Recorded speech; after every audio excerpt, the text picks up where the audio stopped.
and the title is My Faith Journey. I'll begin with a story. There's a story of a genie who met a young lady. She was a pious lady and she was praying a lot. So this genie appeared to her. And the genie asked, what is your wish? What do you want? And this young lady said, she took a world map and said, you see the Middle East, there is so much problem there. It's going on for centuries. And I would like peace for that place. I want peace and interreligious peace. And this genie thought for a moment and said, I have so many powers, but you know, there's that part of the world and other places where interreligious conflicts exist. It has been there for centuries and centuries, and my power isn't that much. So could you please ask me another thing? You know, I know I have power, but if it's a different thing, it will be easier for me. Then this young lady said, oh, all right then. You know, I'm planning to get married. I want the person who will understand me and whom I can understand in the in-depth level, and who will take care of my needs, who will cook for me, take me out, buy things for me, oh, can you find the right person for me? And the genie waited for a moment and said, shall I look at that map once again?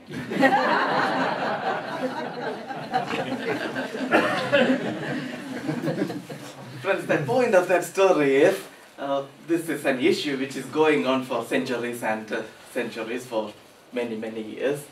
And we are not trying to solve that problem here, neither we can do in 20 minutes, but I will just illustrate some points and some things what we could do in our life.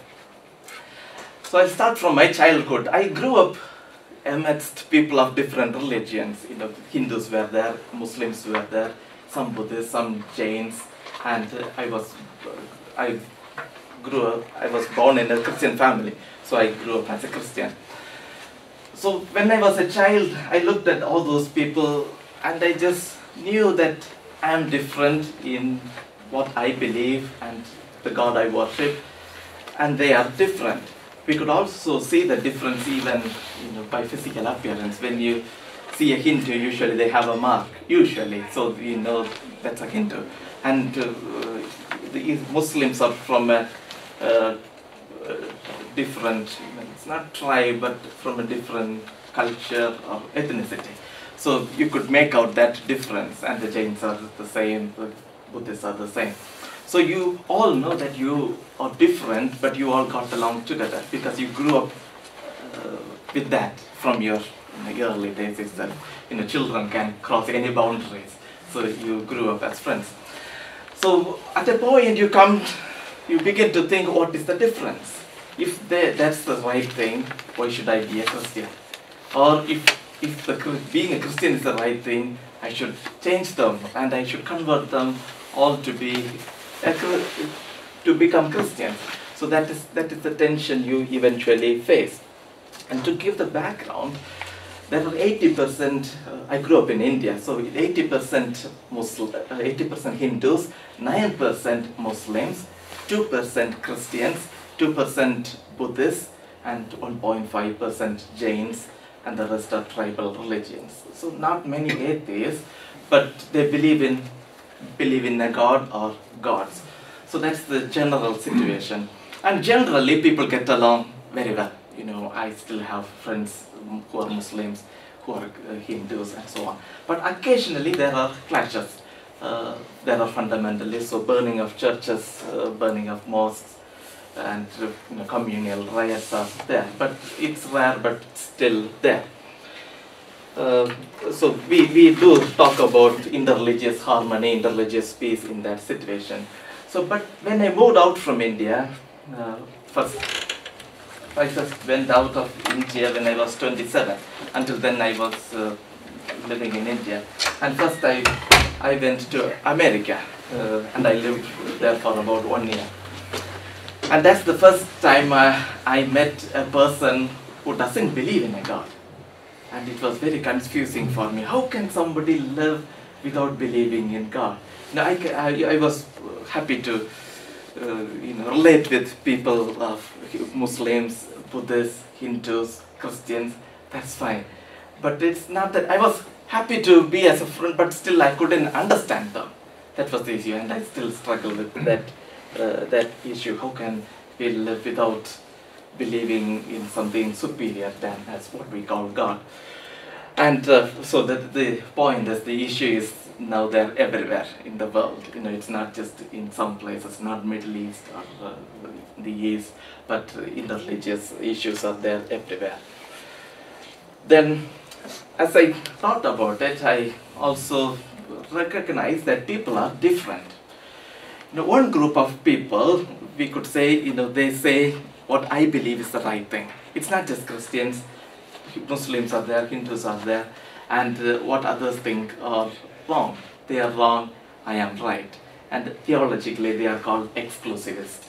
You must have come across this word. What I think is correct and what others think is wrong. So there are this kind of people, and it also leads them to claim a superiority for themselves. What I think is correct, my God is correct, your God is wrong, and your God is not God at all. And then there are inclusivists who think I am correct, others might be correct, or others might be wrong.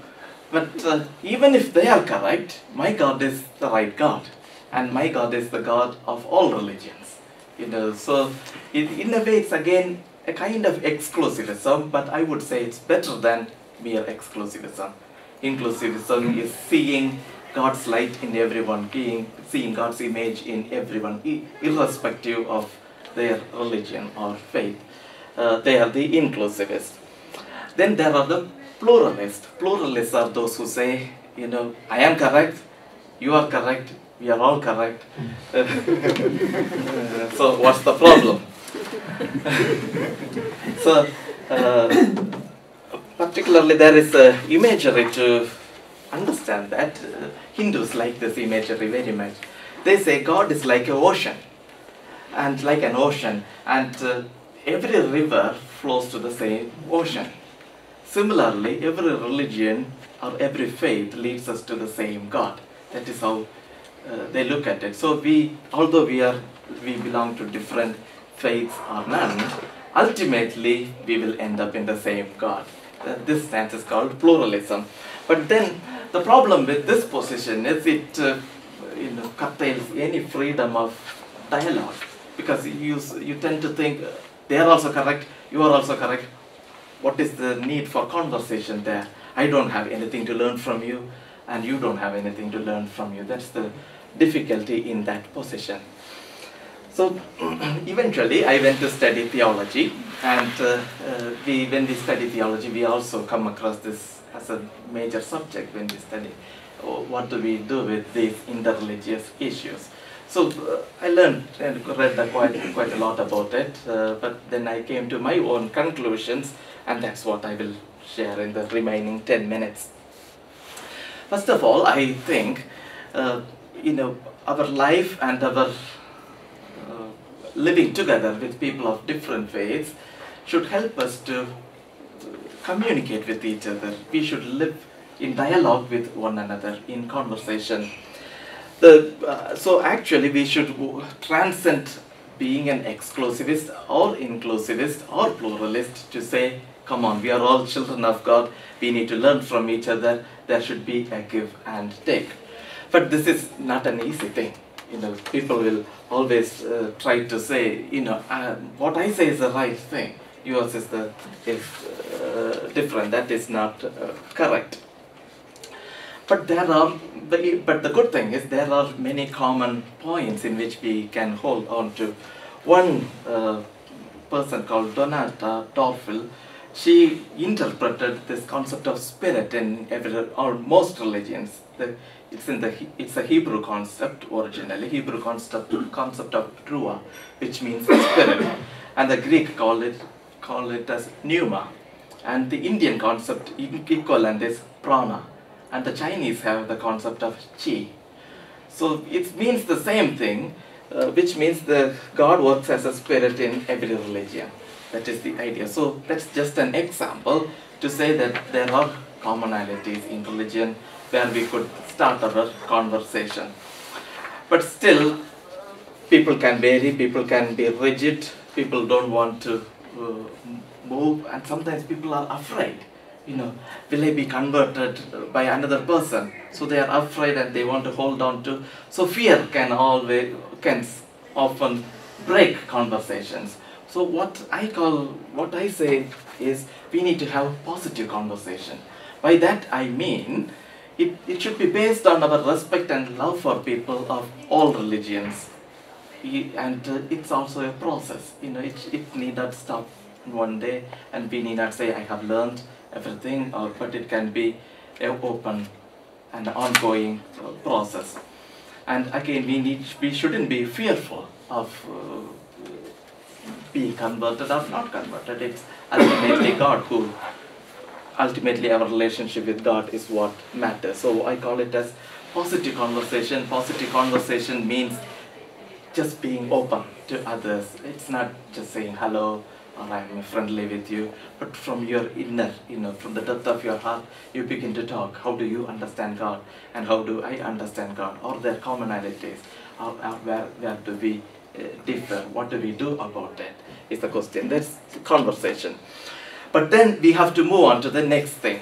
It's not just good to be in dialogue and everything is fine. We have to move on to the next thing to enrich one another. So interfaith forums or interreligious theology should aim at mutual transformation or mutual enhancement.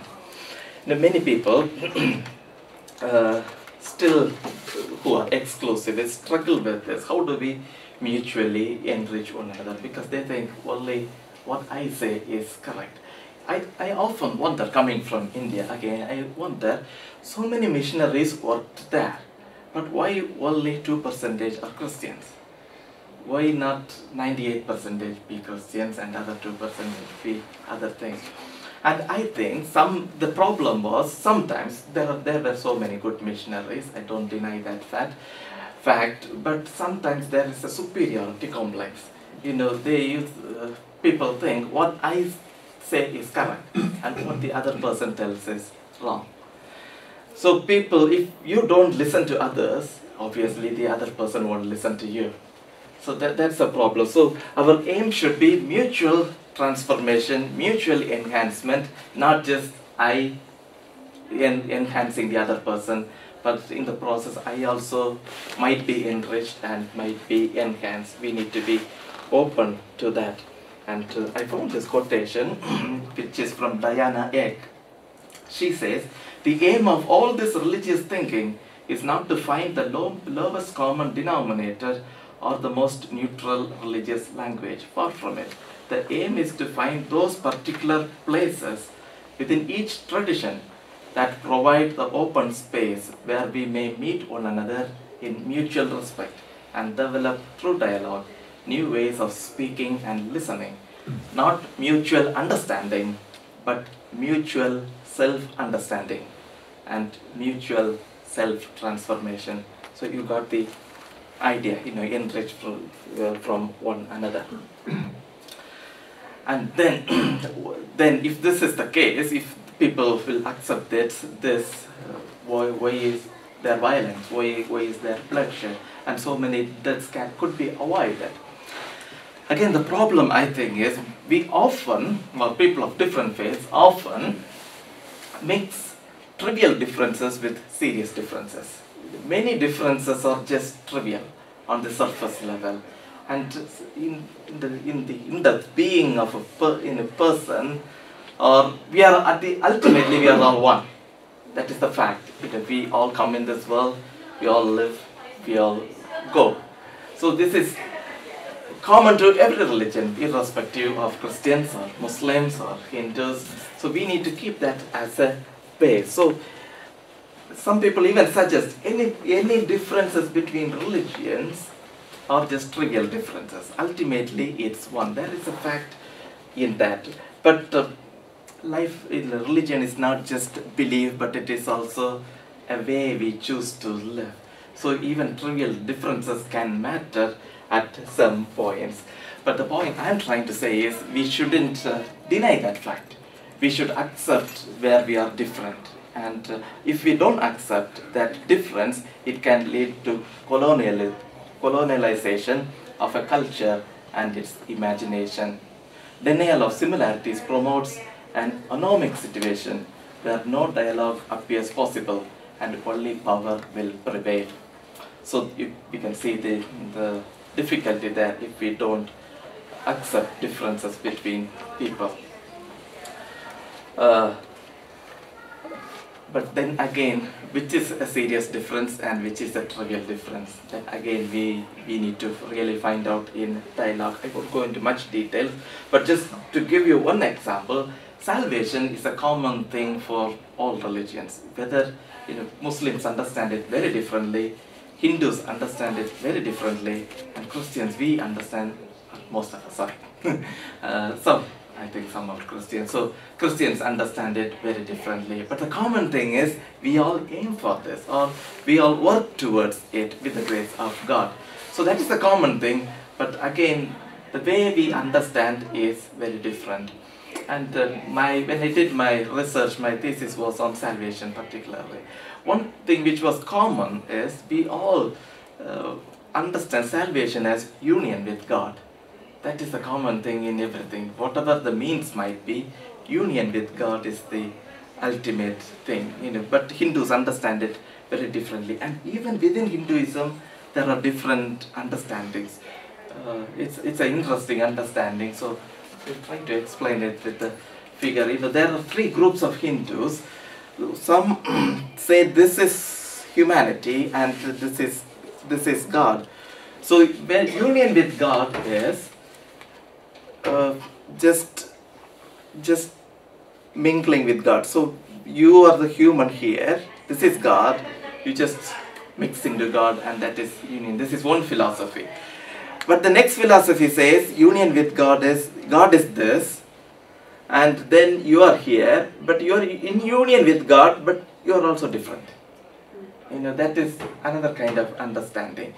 And then third understanding is God is here and you are here, you are in union with God, but just in union with God, but you are completely different. So even within Hindus there is this different understanding, and the same with Christianity. When you look at the cross and see how salvation comes through that, all Christians agree that salvation is through the cross. But how is it achieved? Even Christians have difference of opinion, and theologians are always in dialogue with one another. Then I move on to, okay, so the point is, we shouldn't mix and match trivial differences and serious differences. Often violence and bloodshed and fighting arise because we mix this. We misunderstand a trivial difference as a serious difference. So we need to be careful with that. And then the good thing is all religions can come together to work for the common good, to work for peace, to work for the harmony and peace of one another. So promoting peace should be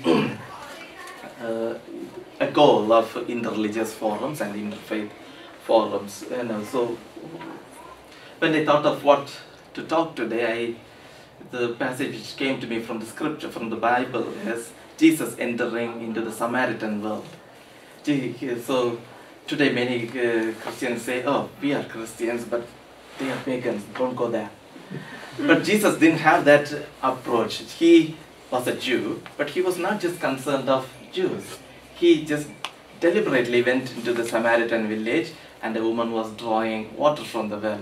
And he asked for water, which any Jew, Jews usually don't do that, mingle with people. And they were also thought of people of low caste or outcast. But he goes and asks water, and then he begins conversation. Then he tells, this water you will become thirsty again, but what I give is the living water. So there, Jesus again speaks in a language which that woman can understand. He doesn't go into heaven or Heavenly Father, but what she was up to is water.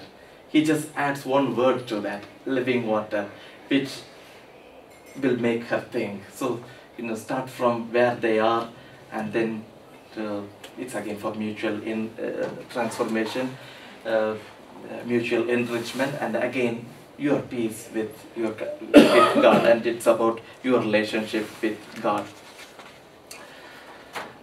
Then finally, so we need to work for common good, common peace for everyone, and for friendship between religions and so on.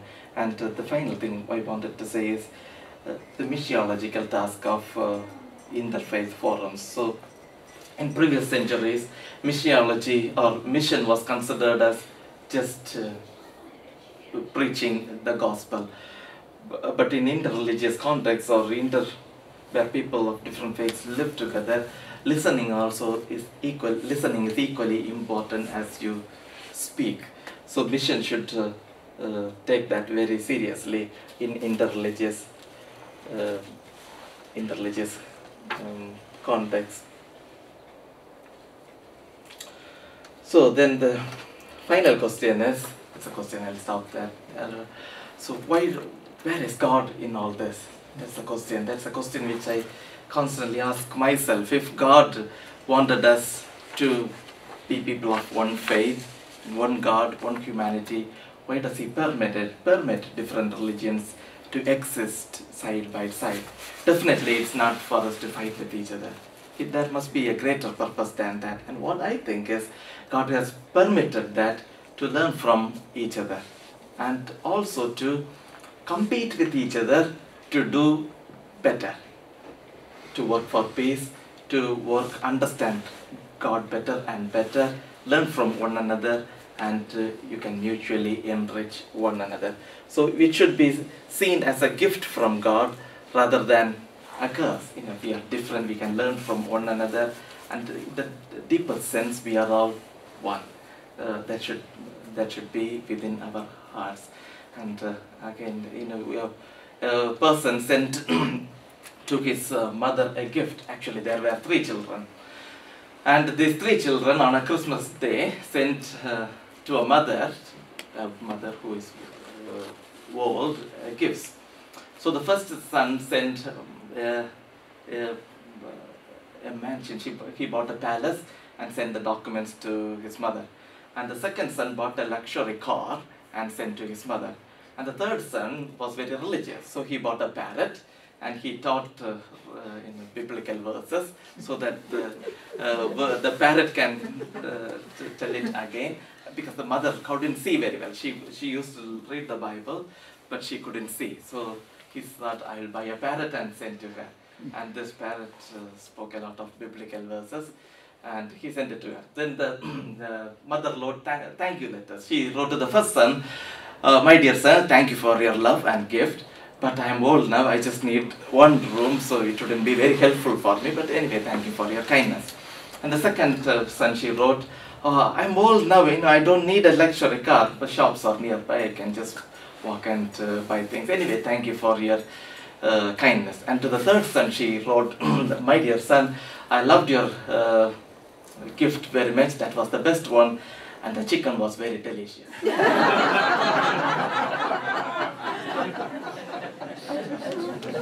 So friends, interreligious forum, interreligious living together is a gift from God. It depends on how we use it to glorify God, to grow closer to God, as well as to enrich one another.